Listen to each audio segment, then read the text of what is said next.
stand to my feet now because Queen, do I need to stand up now? And there you go.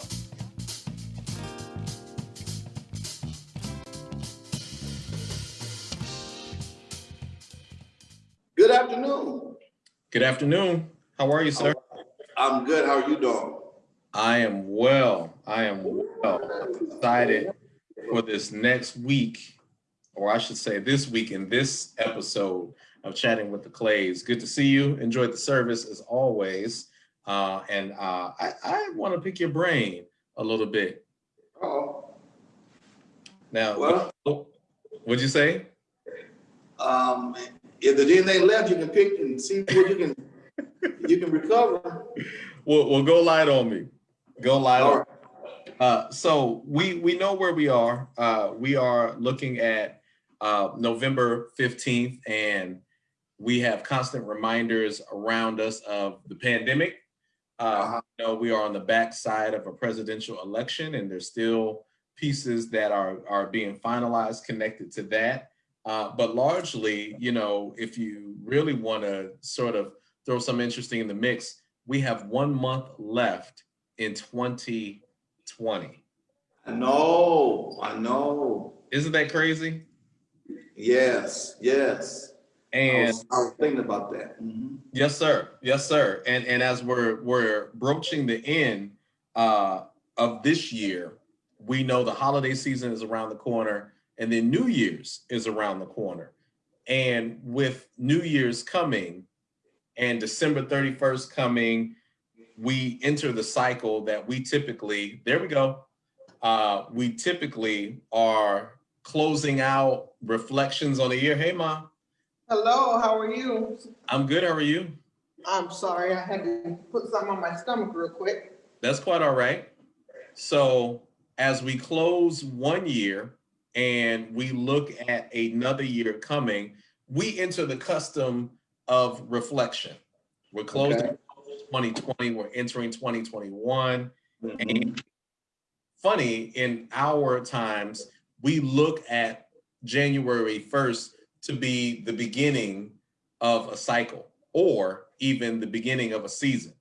And we will hear New Year's resolutions.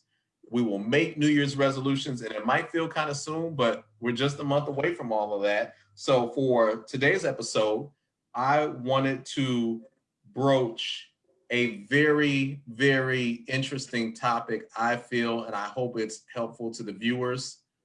I want to talk about rites of passage. Rites of passage. Rites of passage. Now, as you could see in my preface, I'm thinking about, again, closing off a year and the way that we perceive that year. I also think about how we sort of spend that opportunity closing the year, reflecting and trying to prepare for a new year. And I wanted to bring a scripture just to help us get off with this first question. So I'm going to go to Ecclesiastes, the 3rd chapter, one that I know you all and many of our viewers may be familiar with, but I'm just going to read that out of NIV. Ecclesiastes, the 3rd chapter, starting at the first verse. There's a time for everything, and a season for every activity under the heavens. A time to be born, a time to die, a time to plant, a time to uproot, a time to kill, and a time to heal, a time to tear down, and a time to build, a time to weep, and a time to laugh, a time to mourn, and a time to dance, a time to scatter stones, and a time to gather them, a time to embrace, and a time to refrain from embracing.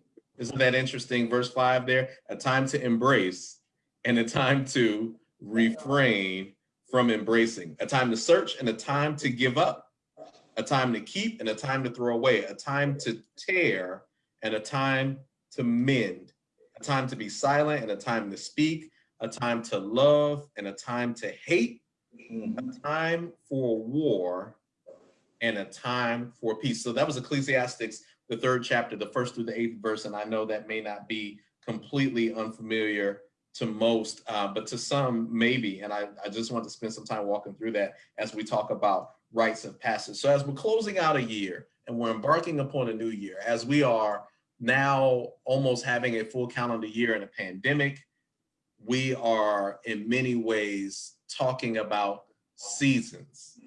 And within this pandemic, within the seasons that we've come through or are still in, what the pandemic has really kind of disrupted would be, to some, rites of passage. Some babies were born this year who had their first birthday and they didn't have a traditional first birthday party. Some mothers have given birth to children and the way that birth looked may not have been what they've observed or what we traditionally would see to be the customs around even birthing children. There was a time when the hospitals were only letting one person in at a time. I don't know what the protocols are now. People are turning 16 years old, young people. Yeah. People are turning 18. Some people turn 60, you know. 21. There are high school graduates. There are college graduates. And in all of these things, it seems the pandemic has almost altered these rites of passage. Mm-hmm. So I want to start today just to get a perspective from you all and a reflection. How do you all feel? And it doesn't have to be, you know, sort of in the vein that I introduced a moment ago, but what are some of your observations outside of just the obvious social distancing? We know that, so we'll just put that in a bucket and lock it up. Outside of social distancing, how has this pandemic affected rites of passage? You said outside of it? Yep, not including social distancing. We ain't even gonna talk about it today. Mm-hmm. How has this pandemic affected rites of passage?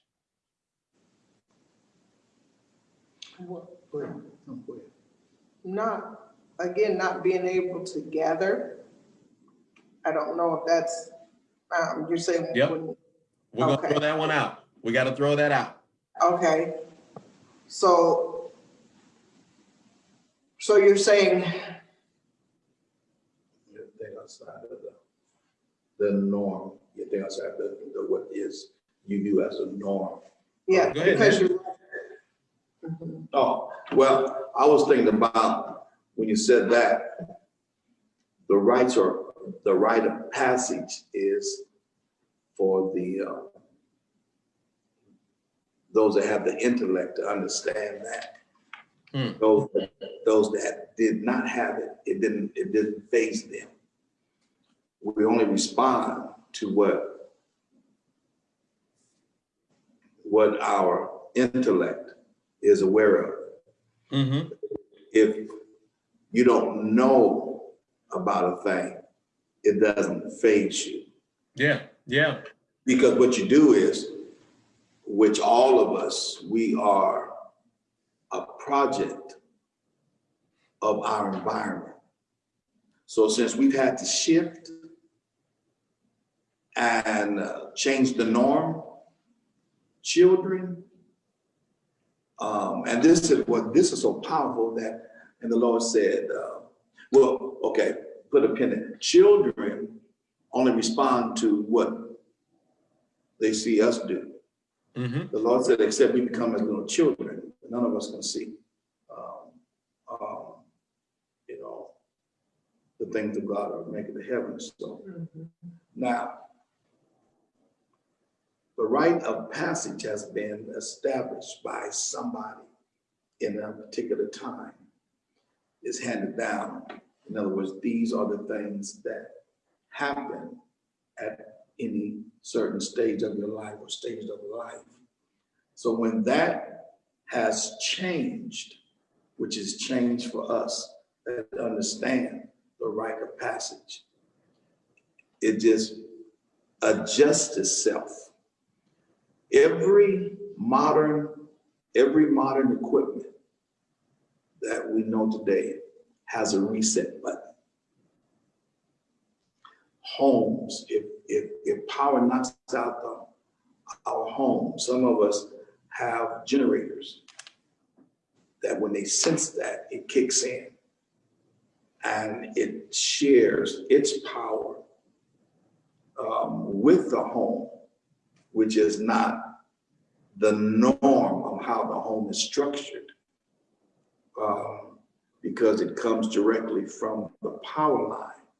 So what happens is we are, now that the reset button has been tripped or pushed,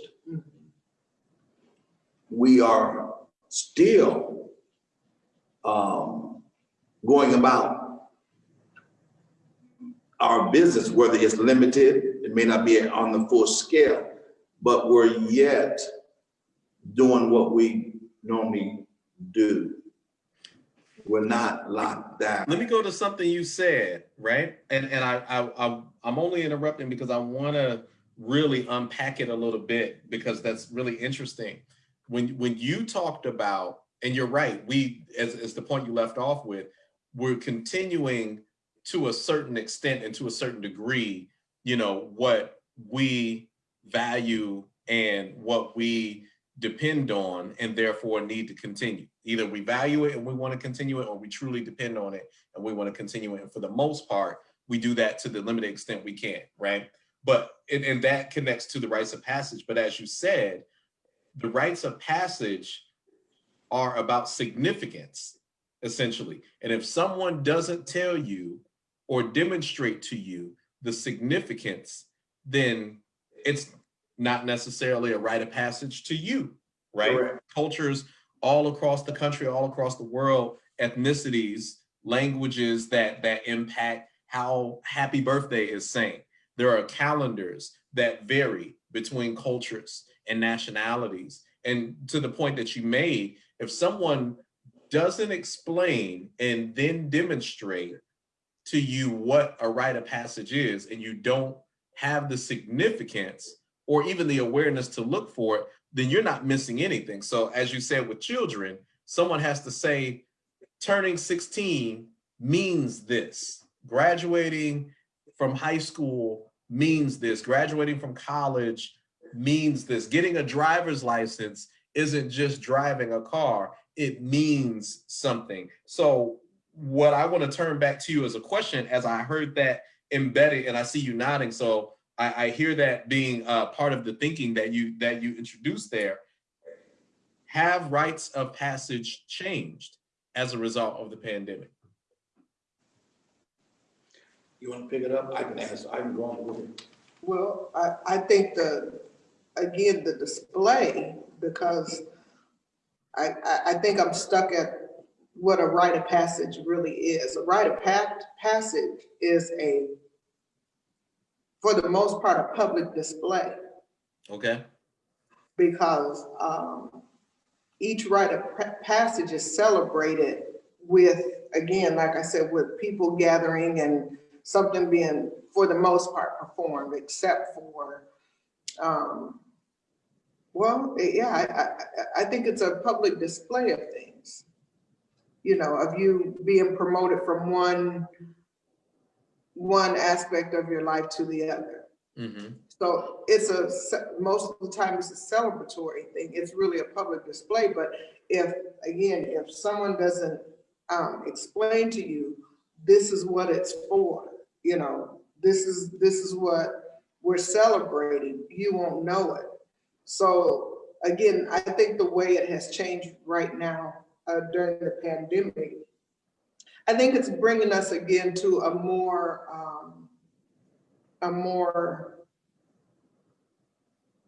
socially conscious, if you will, place. I mean, meaning that instead of the outward celebration, I think now we're reflecting on what these rite of passages really mean, you know, as we're talking today, what they really mean. So I think it's bringing it back to the point where communication, a lot of times we have lost, communicating to your child or that person this is what you're turning 16, and even though we may not be able to celebrate it this way, but 16 means, Wow. Wow. you know, Yeah. and again, now you have your driver's license. That means responsibility. Not just able to drive a car, not just passing a test. Anybody could pass a test, but do you really know what the signs mean? Do you know what the road warnings really are? This is the responsibility. You can take someone's life if you're careless, you know, so Wow.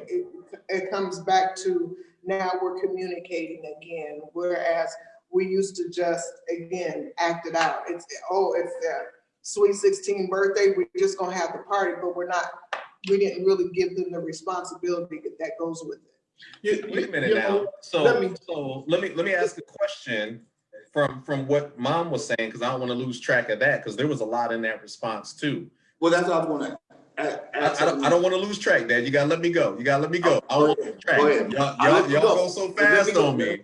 You know, we gotta walk through this thing together. You know, y'all be patient with a young man. Be patient with a young man.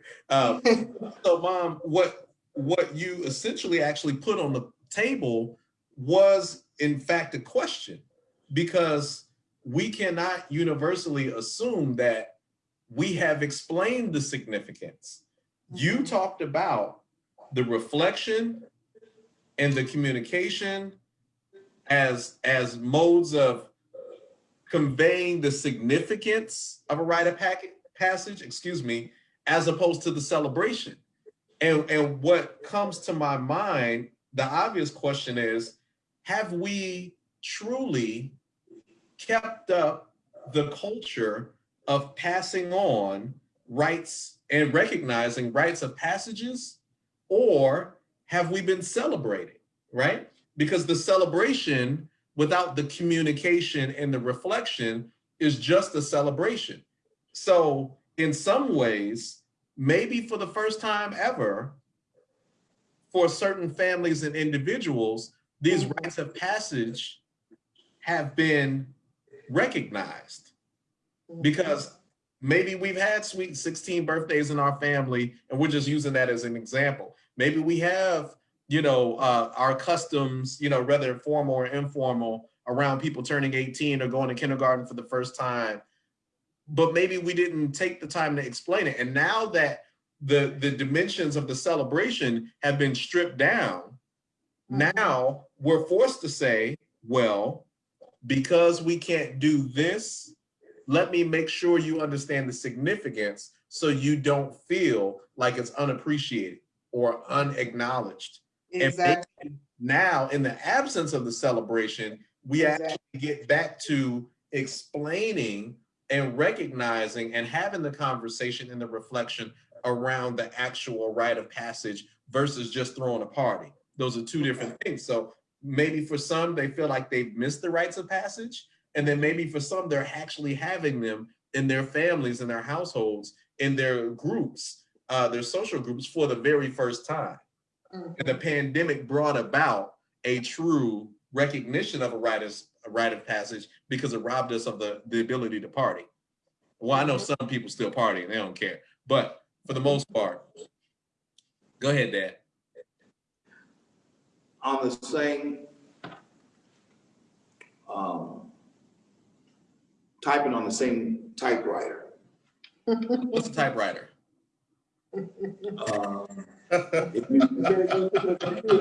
Keyboard. No. If you go back to the rite of passage, you can appreciate iPad. Yeah. Typewriter. But what I have observed is the reset button. Everything that both of you said and Mother have said, to me, it has brought the family back to the basic of family unit. It has brought us back to the foundation of what a family really is. I believe it has trimmed off it has trimmed down the fatted calf and got to the meat. We've been so wasteful. We've been so busy. We've been so busy to where we don't thank God for what the little things. Thank God for the freedom. We are a country, as big as this country is, as powerful of this nation is, we have been confined to pretty much our homes. We really have not thanked God for the liberty that we have really received.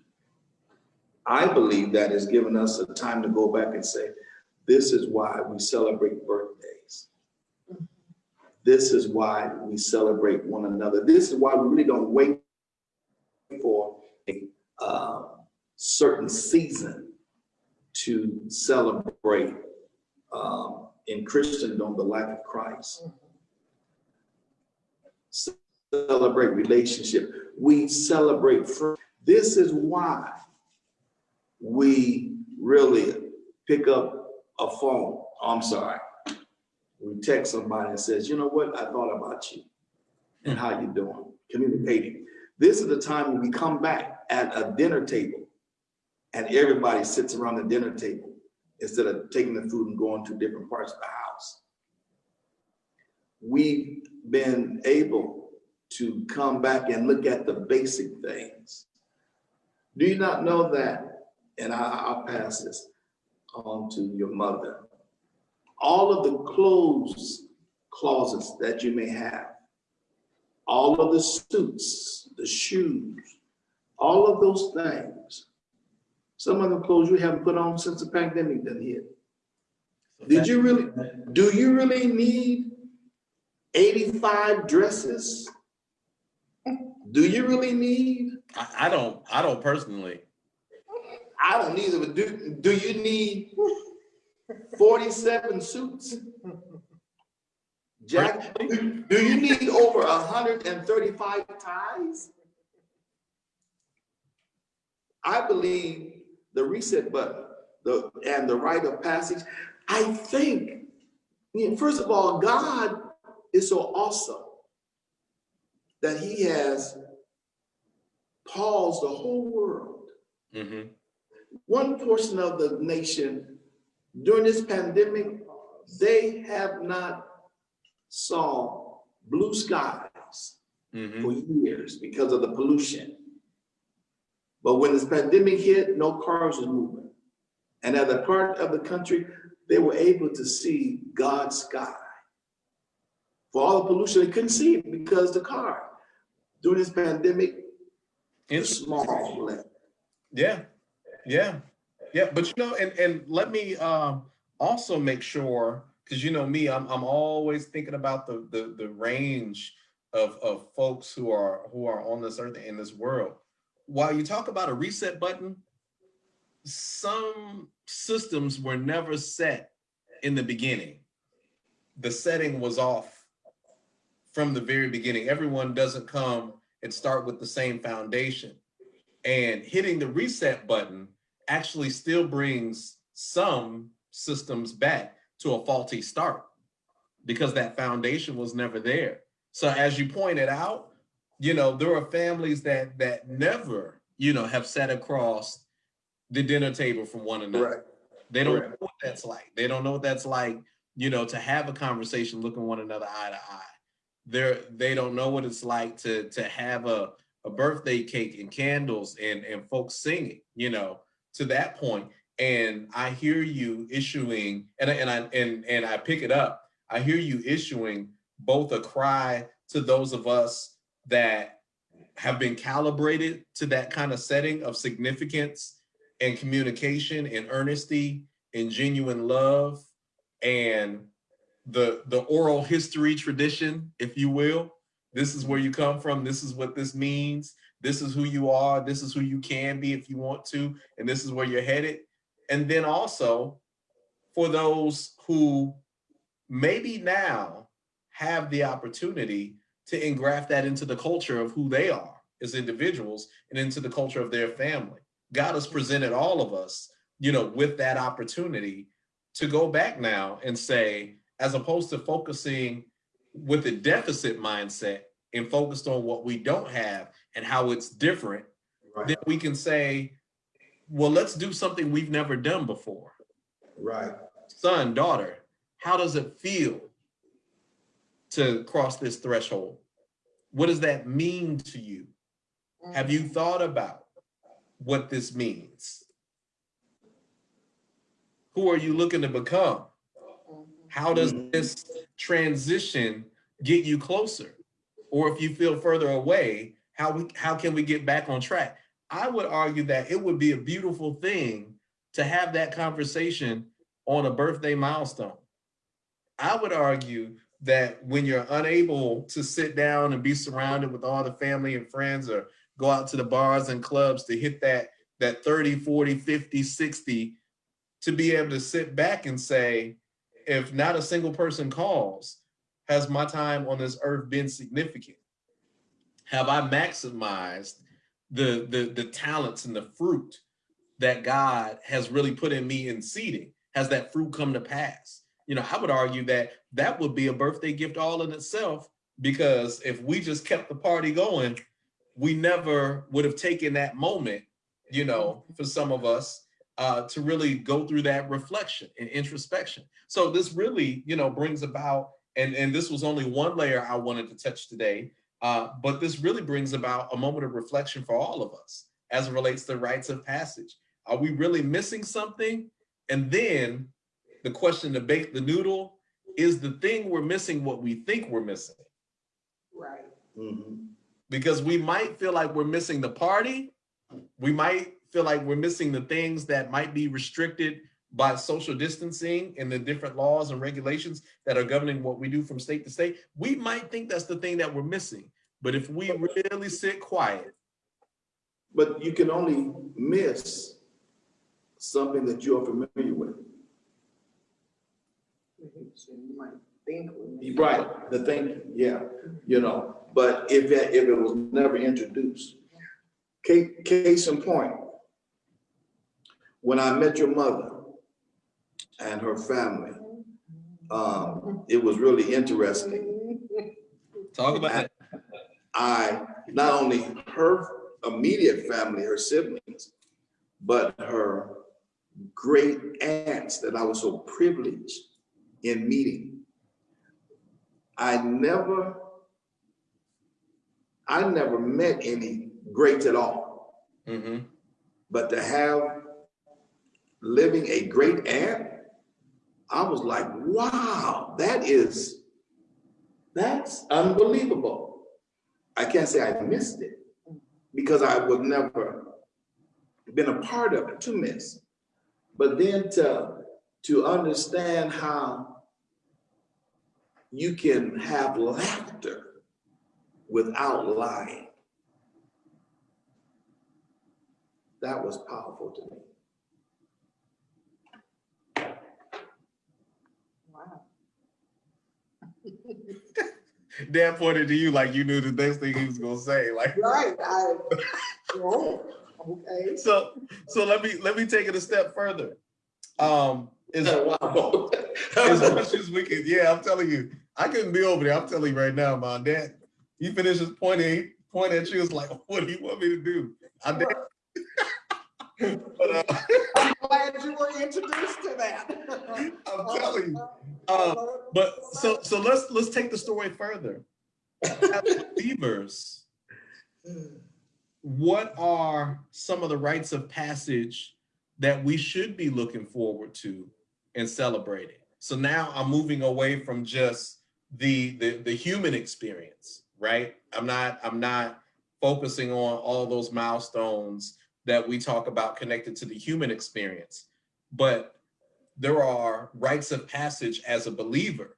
And, I could throw out a few scriptures, to probe your minds a little bit, but I don't want to channel you down to just the way that I'm thinking.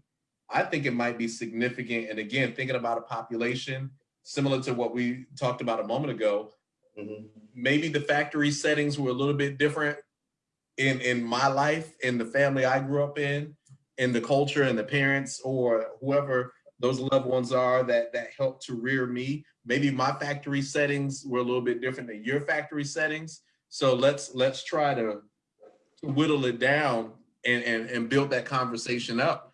As believers, what are spiritual, if you will, rites of passage that we should be looking for and forward to? Some of them, we're just looking for them and not necessarily forward to them.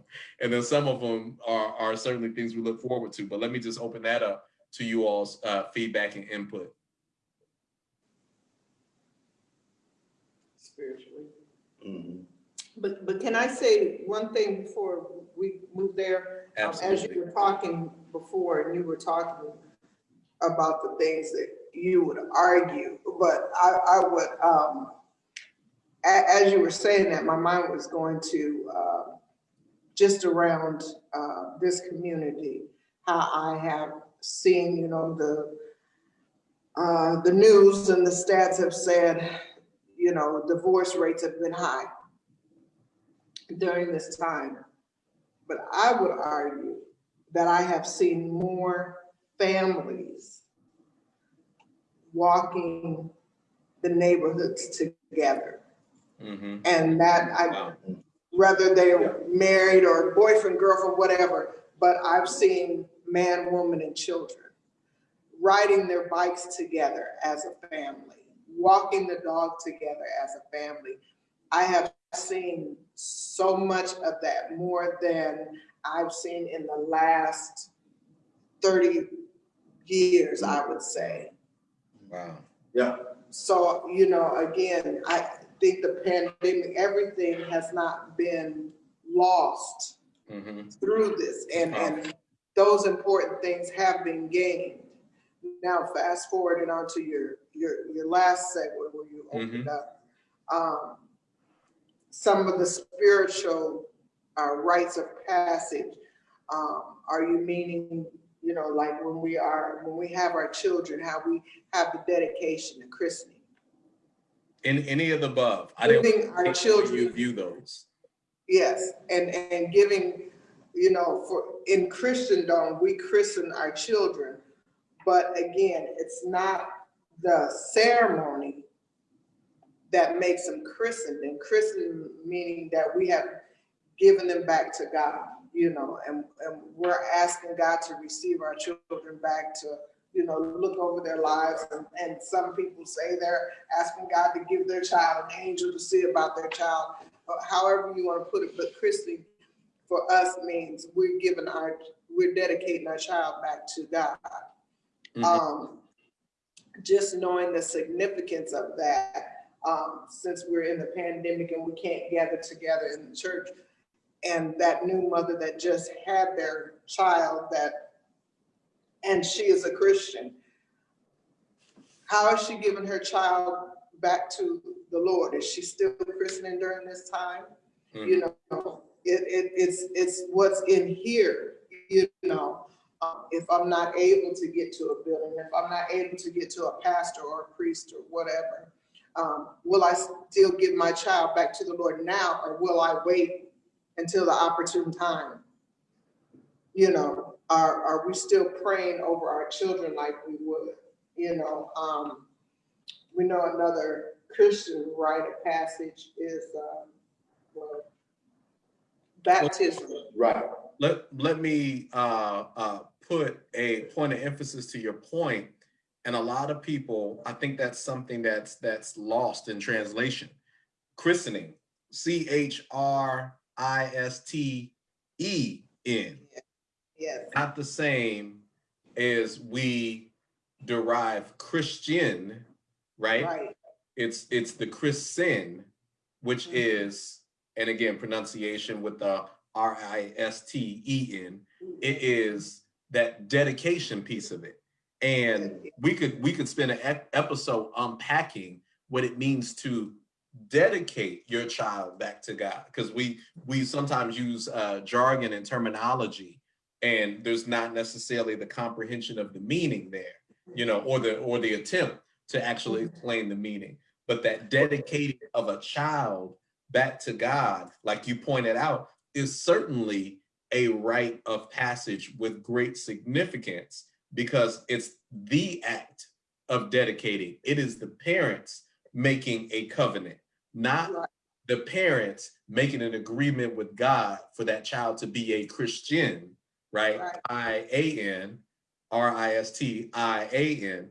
It's the parents saying, I am taking this fruit, this child, and I am dedicating, raising that child. So to the end purpose, I am saying the purpose is solely focused on giving this child back to your use, your kingdom, your purpose. And that by itself, Mom, I think is an incredibly powerful episode all in its own. And I really appreciate it that you brought that up. And I know I interrupted you right when you talked about the baptism, but I just want to take that moment to underscore it. Now talk about that baptism, because that's a whole nother sort of thing. That is a rite of passage. So speak about that baptism. No, my message was just like hers. So you're finishing her point. Go ahead. Go, please. I want to make sure. I was thinking of what your mother said, and my mind was running to warships, Christian warships, Christian airplanes, different things that were designed. That's it. For specific things, and they do it. They dedicate recognize to their purpose. Right. Yeah. We dedicate for the purpose. The USS Gilbert L. Clay for the purpose of war. There you go. When you look at that, and you went over to the preacher, and you start looking at what the preacher had written down, and I think in that 12th chapter, it says, the preacher you're talking about in Ecclesiastes. In the book of Ecclesiastes, the preacher, it says, what is the whole duty of man? Yeah. To fear God and keep it. And keep it. The word duty means job. So in christening a child, it takes him or her back to its duty. Yes. Is to fear God, keep his commandments, God. And I was looking at chapter 3 and verse 1. To everything there is a season and a time, to every purpose under the heaven. For everything there is a season, a time for every activity under heaven. This pandemic,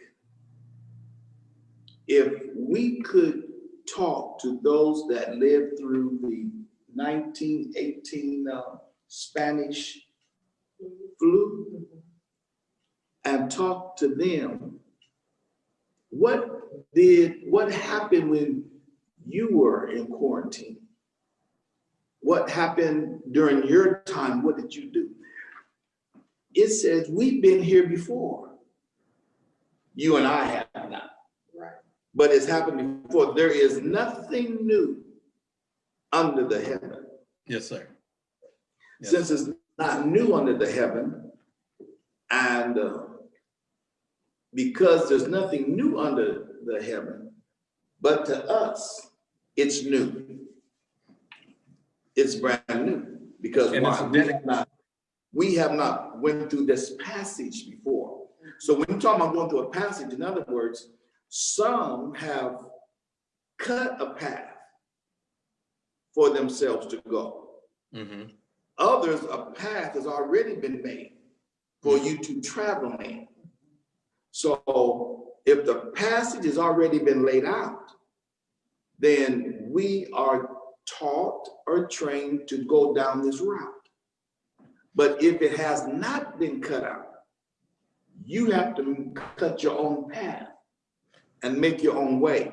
Now you speak about something that's really, really powerful. I'm gonna sidestep where we were to grab a hold of where you're at. Rites of passage certainly are connected to your pathway, your trajectory, your purpose in life.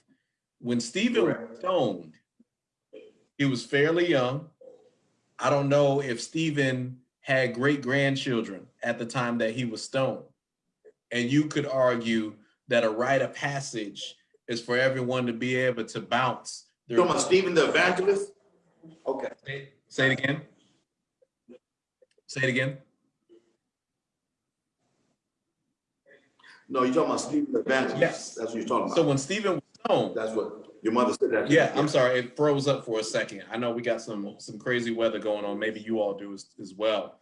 It froze on me. But when Stephen was stoned, he was a fairly young man. And I don't know that he had grandchildren at that time or great-grandchildren. And we could say it's a rite of passage that every person have the opportunity to bounce their great-grandchild on their knee 2 or 3 times. That's a rite of passage for everyone. Well, for Stephen's purpose, his path had a certain end. And that brought up a very interesting point. Sometimes we do become so infatuated with a path without even thinking of the person that we ascribe rites of passage to them. And we now have derailed the opportunity to get to know their journey because we're trying to make them as a person fit into a particular pathway. Right. It's a lesson in parenting, but it's also a lesson in civility and citizenship, because the person next to you, there are people who never drive a vehicle. There are people, and again, you know, in a place like Chicago where we are, if you look at New York, you got some places where having a vehicle is such an encumbrance, such an inconvenience. There's no place to park in. It's expensive to park when you find a place, you know, and public transportation, you could live your whole life in places like Chicago and New York City and never have a need to own a vehicle. It would be a luxury, but not have a need. But to my point though, which is connected to what you were saying, Dad, there are some things that we look at these big overarching rites of passage and we limit and we hold people to expectations that aren't connected to God's plan for them.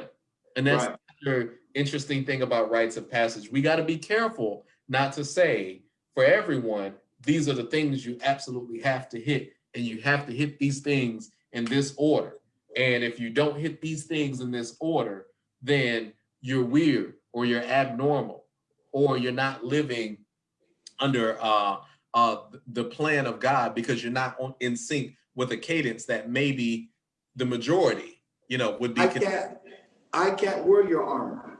Yeah. Now let me not get too far down the path, but let me come back to this is why spiritual rites of passage are particularly important, because maybe we don't all have the same natural rites of passage, because I might not be Jewish.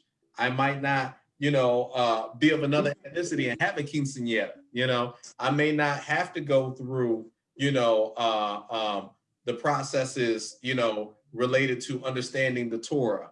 And I might not at 12 years old have to go in front of the rabbi, you know, because of my culture. But there is a spiritual rite of passage that generically we can all look forward to, because we serve, you know, one amazing, powerful God who sits over top of all culture and ethnicity. So that's where some of this questioning came in, to get off of the thing that might divide us, which might be the rites of passage influenced by culture, and look at something that maybe unites us, which is rites of passage that's connected to us being all the children of God. So let's continue down that road. Where are some of those spiritual rites of passages that we can look forward to? I think where I left off, I was saying something about baptism, you know, I kind of went there, which again, if that water baptism is just the outward sign, but the spiritual sign, there has to be a change on the inside. Yeah. You have to accept Christ, you know, and the old man has to be buried. In other words, we use that terminology, but the old man has to be crucified, has to die. You can't, if you say that, you're now walking with Christ, you can't walk like you walked before. You know, there has to be that change, and that change has to be in an inward change, because the water baptism is just the outward sign. You know, it's symbolic of what is supposed to have happened on the inside. And what happens on the inside happens, yeah. And that new man, yeah. So all those old habits are no longer, and now you start a new journey with Christ. So, you know, even that, if you can't get to a place where you can be baptized during this time, and you have just began a new life with Christ during the pandemic, you know, have you been baptized on the inside? Have you really put the old man away, and you're really striving to walk with Christ? Is this really a new, you know, again, this is a self-evaluation time. Yeah. You know, am I really doing those things? Have I just come to the church to worship, but I really don't worship God outside of the church? That worship, again, that's an internal thing, you know, that's that spiritual connection between you and God. The scripture said they that worship him must worship him in spirit and in truth. Yes. You know, so coming together and in the air and singing and letting the droplets fly, which they don't want us to do now. So now your mouth is muffled and everything. Are you worshiping God? Are you worshiping God now that the buildings aren't accessible? Are you worship? What is your worship? Yeah. That's a self-evaluation. So what is your worship now? We sing that song, "My Worship Is For Real." We're gonna see now if your worship is really for real. So, you know, these types of things, that's, the pandemic has brought us to that. Do I really have relationship with God? Yeah. Or is my relationship is what Christianity looks like to the world? Yeah. Coming to a building, coming through the week to Bible study. Am I studying the Bible outside of the church? Am I spending my time praying, fasting now? You know, so it should, this pandemic has brought us to a nakedness, if you will, because all these other things have been stripped away. All of our clothes, the church building, the scheduled services through the week, all that has been stripped away. So are we carrying this on with the Lord? Absolutely. Outside of the building. You know what? Can I add something? I was thinking on two things. Since we had to adjust and readjust, we're going to get past it. This is going to be history. Are we going to go back to programs? Are we going to go back to, now that the announcement clerk, is he or she going to be mad now that they don't call upon the announcement clerk? Something like that. You know, I was looking at Job. Job literally was stripped. Everything he had, his wealth, his children, his friends was accused, and then his health. Everything we look forward to, right? And a life of, and everything we look forward to as rites of passage. He was stripped up. The man had the bare minimum, and the bare minimum that he had, his wife gets so mad and says, "Listen here, I really want to bury you. You're really literally walking dead. So why don't you just curse God and die?" The man had the bare minimum, but he held on to his integrity. Yes, sir. Yes, sir. All this stuff has been taken from us. Can we really study the Bible at home and be consistent? Mm-hmm. Can we yet talk to God like we were taught and trained to do without somebody saying, you need to talk to God? Mm-hmm. We've been stripped. Open your mouth to pray. Open your mouth. We've Yeah. been stripped to the bare minimum. Yeah. Now is your season, the season of passage. And you know what, Dad? That's powerful. And I'll go to, because we're at our last 10 minutes. What we now maybe can talk about a little bit. I know we couldn't possibly tackle all of that and have enough time. But now, just to, again, kind of bring a little bit of closure and provoke some additional thought. Is this a time that we can go back and look at those passages that we've gone through and draw strength off of them? Because it's one thing to advance, and if you're fortunate enough to still be alive, and if you're fortunate enough to have gone through the corridor of some of these passages, and all of us have them, no matter where you're at, what scope of life, how fortunate you've been, or how difficult and challenging life has been as it's been presented to you. Can we look back now at some of those passages that we've gone through and get strength from it?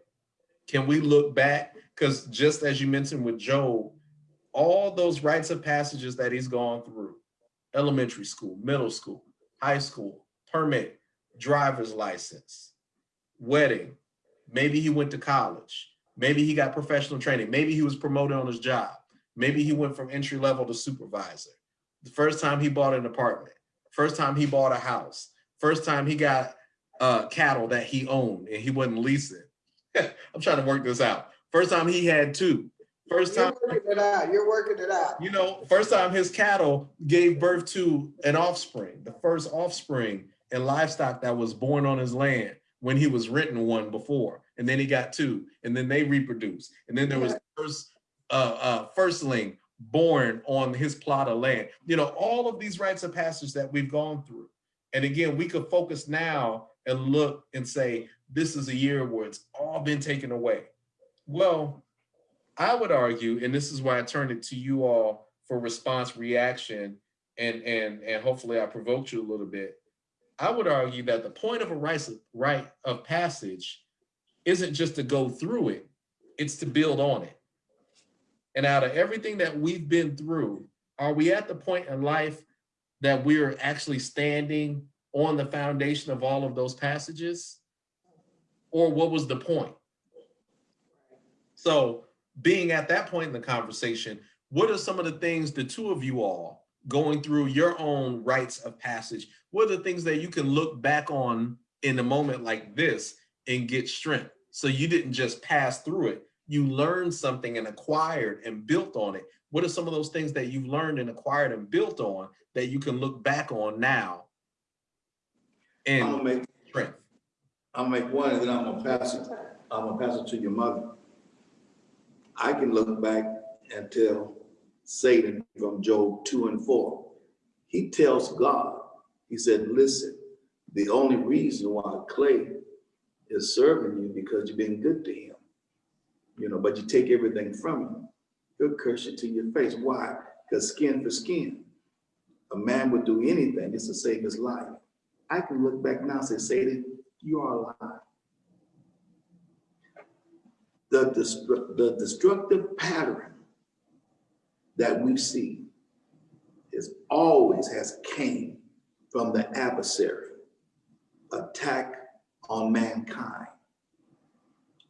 We are spoiled humans. God has been so good to us. And it's a part of the sin nature of us to forget to give God the glory for the little things. So are you saying that what you've learned through your passages, as it was never about the things, it was about an appreciation for what God can do for you and how he can care for you no matter what you have or don't? That is what you call, that's the icing on the cake. There it is. Listen. Excellent. You got to give mom some time. You got to give mom. I'll pass it on. So, Job 2 and 4. Yes, sir. And just, again, making that vow to the Lord. You talked about what can we look on, we had to make confession when we got saved. That was a rite of passage, because you had to stand before the church and you had to say, I'm now saved. When you receive the baptism of the Holy Ghost, we had to make that confession, which was a rite of passage, and say, I have been filled or baptized with the Holy Ghost. Yeah. And just those things you build on, and you had to know, you had to know for yourself that change has come. Yeah. And then you build, your faith is built on that, and going through from one Sunday school class to another, the promotion and the ceremonies that we took, going through the stages in our in Christian. What is Sunday school? He don't know. He got kicked out of Sunday school. He got kicked out of Sunday There school. they go. There they go. Give me another rite of passage that you stand on, Dad. What can you look back on and get strength from that you've already passed through? 4 minutes. I'm sorry, I missed that last part. That's it. I said we got 4 minutes. Shoot me one. Oh no, I was just going through and looking at how God is. He's consistent. He's here. He's working on our behalf, and he's getting our attention. I'm just in awe on what the Lord is doing. Mm-hmm. And so I'm looking at God and saying, God, I know you are in this, and you've gotten our attention. So I'm looking back and seeing for me is a reset, but not only for myself, but I'm thinking for Christendom, period. Yeah. Give me another one, Mom. But I think another important, even though I had to stand there with you, but even the rite of passage of being an ordained elder and pastorship, taking the oath that you were going to lead God's people. Mm-hmm. No matter what. Mm-hmm. The pandemic makes it no matter what. No matter what. We didn't know once you took that oath, once you received your ordination, once you placed your hand on that Bible and repeated, the oath that you take mm-hmm. in becoming a pastor and saying yes to the Lord. That is a rite of passage. And, again, that's taken before the people, but has that internal thing taking place, because there have been pastors that have walked away now. Yeah. Because why? Church looks different. Right. Oh, they're not in the building. It looks like the people aren't there. But, did you take that vow that you would lead God's people no matter what? Yeah. So. Oh, that's perfect. Give me another one, Dad. That's perfect. Give me another one, Dad. We got 2 minutes left. Pass it on to your mother. She's on the road. Go ahead, Mom. Give me another rite of passage that we can look back on and get strength. And that I think back on, and it froze again. I said, give me another one, another rite of passage that we can get strength from looking back on it. That we can get strength. That we got 60 seconds. That pretty much that we would not turn our backs on God no matter what the situation. Yeah. And we say through good times, through bad times, through uptown times, through down times, through lean times, through fat times, So I think, again, this is something that we have built on. We've had lean times, but they haven't looked like this. Right. Yeah. So when we say, turbulent times, we've been on the ship through the waves and the currents and things. Now we can really say it, and really held on to God's unchanging hand, because again, we don't know what one day will look like, one Sunday will look like now. Yeah. We can't project that the pews are going to look like this on a Sunday now. We just have to come and give the word now and we don't know where it's going. So we have to come and just really give the word and preach in season, out of season. Now, I know you got a few seconds left. Here's a funny. Have you ever been in a service where they said, hello, lights? Am I talking to the pews? Hello, pews. I think we are talking hello, lights. Wow. Hello, pews. Wow. Full circle, right? Full circle. Oh, this is powerful. Well, I appreciate you all and what you shared. I had to push y'all. Boy, I tell you, I had to push y'all through this one. But it's that reflection, right? It is that true reflection that is opportunity, presented to us. Is one thing just to drive with your foot on the gas all the time, but every now and then what gets you where you're going. None of us can turn going full speed ahead. None of us just have our foot on the pedal going 90 and then we turn a corner, without having a break. So sometimes, we don't have an appreciation for the break. We don't have the appreciation for the slowing down. We don't have an appreciation, for the change. And I thank God that we can look at our rites of passage, one, because we're still living. There are those that their time has expired and there's no more rites of passage in front of them. But every day that we have, that there's breath in our body, there's still a rite of passage that God has laid out before us, physically and spiritually. And hopefully in this time, we can just get away from the narrative of complaining about how the pandemic has changed things. Certainly we have respect for those that have lost their lives. And that's a change that, touches all of us. Those that have become ill, those that have lost their employment, those are the changes that are worth complaining about, and taking to the Lord. But all the other stuff, we can turn our attention now and just say, look at everything that the Lord has allowed us to go through and acquire. Every experience that we took for granted, every birthday where all we could look forward to or complain about was that the cake wasn't the flavor that we wanted and it was too sweet. And maybe the person who wrote on the cake didn't have the best artistic skill and we were complaining about our name being scribbled and squiggly. Maybe we were complaining because the candles that were bought were accidentally the trick candles and we couldn't blow them out, or the candle wax melted on top of it. We complain about all these things, but I admonish us going into this week, let's think about and reflect on those rites of passage that we've gone through. And let's really give God thanks and glory. And let's really worship him, thanking him for those little things, thanking him for letting our children get their permit, thanking him for letting those children get involved in so many things that we were running around crazy. Now schools don't have all those things to kind of offer anymore. And we want to give them a chance to get out of the house and get out of the basement and get away from the screen. So I just really wanted to push everyone this week to think about those rites of passage we've gone through, that our families have gone through. And let's give God thanks for that, especially coming up. And thank God for 4-speed escort with the clutch. Yeah. So we thank you all for tuning in and chatting into the Clays this week. Chatting into the Clays, chatting with the Clays this week. Remember to like, share, subscribe so you can follow the content. We certainly thank God for the two of you all tuning in, and we look forward to seeing the rest of you all next week. But really, go into this week with some thanksgiving in your heart. Yes. Passage. Talk to your children, your family, your neighbors, and your friends, and let's really bring that significance back and give God glory for the things that he's done. Until next time, we'll say goodbye. And Mom and Dad, I will see you all at the end of this call like usual. All right. Thank you. Bless me. Oh, you said it all? Yeah. Okay. God bless. God bless.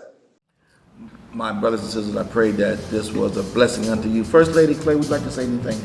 Don't forget to give us a thumbs up, subscribe, and hit the bell. Leave a comment. God bless.